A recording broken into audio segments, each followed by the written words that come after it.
Always low prices at Pahrump Valley Auto Plaza. First off, let me thank VEA. For years they have paid for the water, they paid for the power, and they paid for the maintenance of the fountain here.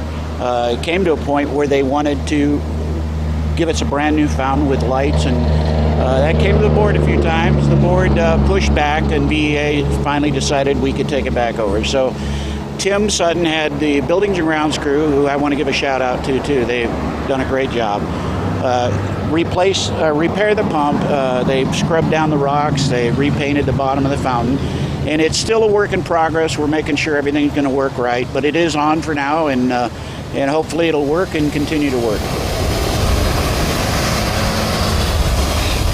So it's a really old design. It has a big vault underneath that's a hazard. When people go down there, they have to suit up, and so we were looking at to update it, but now Valley Electric has decided that we can have it back. So we will be paying for the water, the power, and the maintenance of it, and we'll see how it goes.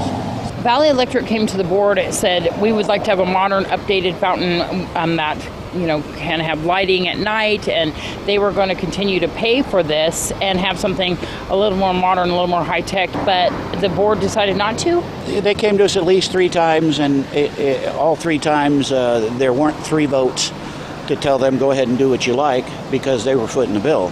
There was pushback. A couple commissioners in particular didn't want to get rid of it. They felt it was a landmark.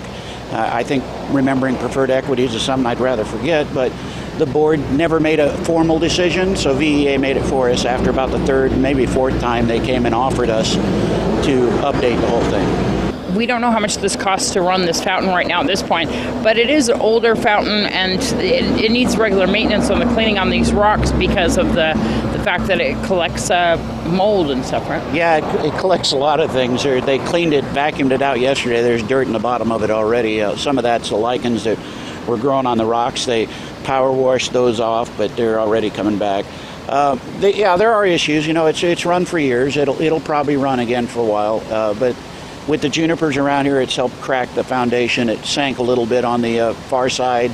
Again, I thank VEA for the years they maintained it and kept it up. And I think they just got to the point that they didn't see our board willing to move forward. So a few of our board members directed the county manager to take care of it. And Tim sent Buildings and Grounds, and Buildings and Grounds did a great job. Do you know how much it cost to restore this? No, I don't have a figure yet.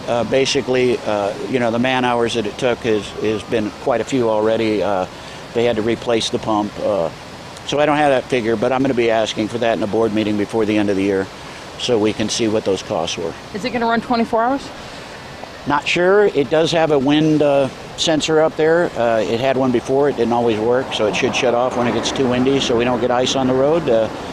I'm hoping for the best. It's not. I really like the idea of Valley Electric continue to pay for it and to build us a new one, but it wasn't the pleasure of the board at that point, and so. Is there a chance for Valley Electric to do anything else with this at this point?